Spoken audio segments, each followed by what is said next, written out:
Hello friends, ഞാൻ ആദം. വീണ്ടും പുതിയൊരു വീഡിയോയിലേക്ക് സ്വാഗതം.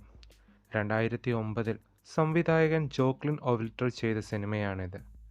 സോഫിയ വളരെ നല്ലൊരു പാചകക്കാരിയാണ്. അവളുടെ ജീവിതത്തെ മനോഹരമാക്കുവാൻ രണ്ട് പുരുഷന്മാർ വരുന്നു. സോഫിയ ചെറുപ്പം മുതൽ തന്നെ തൻ്റെ കടൽ തീരത്തെ ചെറിയ ക്യാൻറ്റീനിൽ പാചകത്തിൽ പിതാവിനെ സഹായിക്കുമായിരുന്നു. വർഷങ്ങൾ കഴിഞ്ഞ് അവളും ഒരു നല്ല പാചകക്കാരിയായി മാറുന്നു. അപ്പൻ്റെയും അമ്മയുടെയും ഏകമകൾ ആയതുകൊണ്ട് അധികമായ സ്നേഹവും വാത്സല്യവും അവളിൽ അവർക്കുണ്ടായിരുന്നു. അങ്ങനെ പതിവ് പോലെ അമ്മയോട് ബഹളമുണ്ടാക്കി ഒരു റെസ്റ്റോറൻ്റ് മുമ്പിൽ പോയിരിക്കുന്ന സോഫിയ അവിടുത്തെ വെയിറ്ററായ ടോണിയെ പരിചയപ്പെടുന്നു. നല്ലൊരു ബന്ധത്തിന് തുടക്കം കുറിക്കുന്നു. രാത്രിയിൽ ടോണിയുമായി കാറിൽ കറക്കം. അടുത്തതായി ഫ്രാങ്ക് എന്ന യുവാവിനെയും പരിചയപ്പെടുന്നു. പാചകത്തിൽ തൻ്റേതായ കൈവിരുത് തെളിയിച്ച സോഫിയ ആ ദേശക്കാർക്ക് തന്നെ ഒരു പ്രിയങ്കരിയായി മാറുന്ന നിമിഷം. താൻ ആഗ്രഹിച്ചതിലും അധികമായ അംഗീകാരം ഏതൊരു പാചകക്കാരൻ്റെയും അഭിമാനമായ നിമിഷം.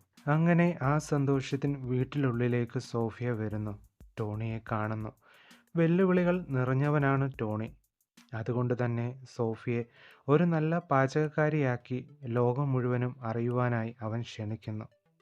അതൊന്നും കാര്യമാക്കാതെ അവൾ തൻ്റെ സാമ്രാജ്യത്തിലേക്ക് പോകുന്നു. പെട്ടെന്ന് അതാ ഫ്രാങ്ക് തന്നെ ഞെട്ടിച്ചുകൊണ്ട് വിവാഹ അഭ്യർത്ഥന നടത്തുന്നു. ഒരു ചുടുചുംബനത്തോടെ അവൾ ഓക്കെ പറയുന്നു. പിന്നെ ഡാൻസായി, പാട്ടായി, അമ്മയുടെ സമ്മതവും അച്ഛൻ്റെ ഗേ പരിപാടിയും പൊക്കി ലോകം മുഴുവനും അറിയുവാൻ അവൾ പട്ടണത്തിലേക്ക് യാത്രയാകുന്നു. അതും തൻ്റെ എല്ലാം ആവാൻ പോകുന്ന ഫ്രാങ്കിൻ്റെ സമ്മതത്തോടെ. അവൾ ടോണി ജോലി ചെയ്യുന്ന റെസ്റ്റോറൻറ്റിലേക്ക് പോകുന്നു. എൻ്റെ ആദ്യ ദിവസം തന്നെ ഹെഡ് ഷെഫിനെ തൻ്റെ പാചകം കൊണ്ട് അവൾക്ക് മടക്കി കുപ്പിയിലാക്കുന്നു. പോകെ പോകെ അവളുടെ മയക്കമുണ്ടാക്കുന്ന പാചക സൃഷ്ടികൾ റെസ്റ്റോറൻ്റ് പ്രധാന ആസ്തിയായി മാറുന്നു. ജോലിഭാരം വല്ലാതെ കൂടുന്ന സോഫിയയ്ക്ക് ആകെ ഒരു ആശ്വാസം ടോണി മാത്രമാണ്. അങ്ങനെ നല്ല ആശ്വാസത്തിനും സന്തോഷത്തിനും ശേഷം സോഫിയ റൂമിലെത്തി. വലിയ ആലോചനയിലായിരുന്നു. പെട്ടെന്ന് വാതിൽ മുട്ടുന്നു. കതക് തുറന്നു തൻ്റെ ഭാവി വരൻ ഫ്രാങ്ക് പരിഭവങ്ങളും പിണക്കങ്ങളും പറഞ്ഞു തീർത്ത് താഴെ വെയിറ്റ് ചെയ്യുവാൻ പറഞ്ഞ് ഒരുങ്ങുവാനായി സോഫിയ പോകുന്നു. ഫ്രാങ്ക് പോയപ്പോൾ തന്നെ അവിടേക്ക് ടോണി വരുന്നു. ആശ്വാസം വേണമോ എന്ന ആവശ്യവുമായി. എന്നാൽ ഫ്രാങ്ക് അവിടെ ഉള്ളതുകൊണ്ട് നൈസായി ഒഴിവാക്കുന്നു. അടുത്ത നിമിഷം തന്നെ ഫ്രാങ്ക് സോഫിയയുടെ അടുക്കിലേക്ക് തിരികെ വരുന്നു. അടുത്ത ആശ്വാസം ഫ്രാങ്കിൽ നിന്നാകാമെന്ന വിചാരത്തോടെ അവനെ റൂമിലേക്ക് സോഫിയ ക്ഷണിക്കുന്നു. തൊട്ടടുത്ത ദിവസം അമിതമായ ജോലിഭാരം, അതിൻ്റെ കൂടെ ടോണിയുടെ വാശിയും എല്ലാം വലിച്ചെറിഞ്ഞ് സോഫിയ തൻ്റെ നാട്ടിലേക്ക് മടങ്ങുന്നു. ആദ്യം ചെന്നത് ഫ്രാങ്കിൻ്റെ അടുത്തേക്ക്. ഇരു കൈയും നീട്ടി അവളെ അവൻ സ്വീകരിക്കുന്നു. വർഷങ്ങൾക്ക് ശേഷം തൻ്റെയും ഫ്രാങ്കിൻ്റെയും മക്കളുടെ മാമോദീസയാണ് ഇന്നേ ദിവസം. അതിൽ ക്ഷണിക്കപ്പെടാത്ത ഒരു അതിഥിയായി ടോണി വരുന്നു. വർഷങ്ങൾക്ക് ശേഷം സോഫിയെ കാണുമ്പോഴും തൻ്റെ ജീവിതത്തിൽ ഇനിയും ഉയരങ്ങൾ കടക്കുവാനുണ്ടെന്നുള്ള ആവശ്യം സോഫിയയുടെ മുമ്പിൽ ടോണി വയ്ക്കുന്നു. എന്നാൽ ഇതിനൊന്നും ചെവി കൊടുക്കാതെ സോഫിയ റിയൽ എസ്റ്റേറ്റിൽ നല്ല ലാഭമുണ്ടാക്കിയ ഫ്രാങ്ക് തനിക്ക് വേണ്ടി തന്ന വീടും കുഞ്ഞുങ്ങളുമായി ഒതുങ്ങിക്കൂടുവാൻ ശ്രമിക്കുന്നു.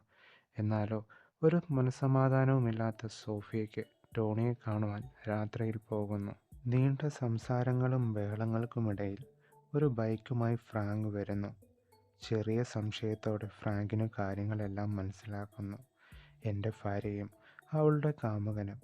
അങ്ങനെ ഫ്രാങ്കിൻ്റെയും ടോണിയുടെയും ഉപദേശപ്രകാരം സോഫിയ ഹോട്ട് ഡിഷ് പ്രിപ്പറേഷനു വേണ്ടി പോകുന്നു.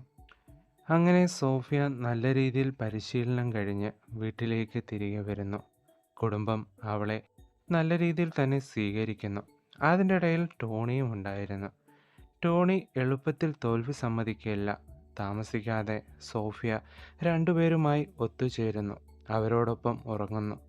അസ്വസ്ഥമായ ആ ത്രികോണ ബന്ധം സോഫിയ എന്ന പുതിയ സ്ഥാപനത്തിൻ്റെ സംയുക്ത ഉടമസ്ഥതയിലും ഒരു സന്തോഷകരമായ ത്രികോണ പങ്കാളിത്തത്തിലേക്കും അവൾ സ്വയം പരിഹരിക്കുന്നു.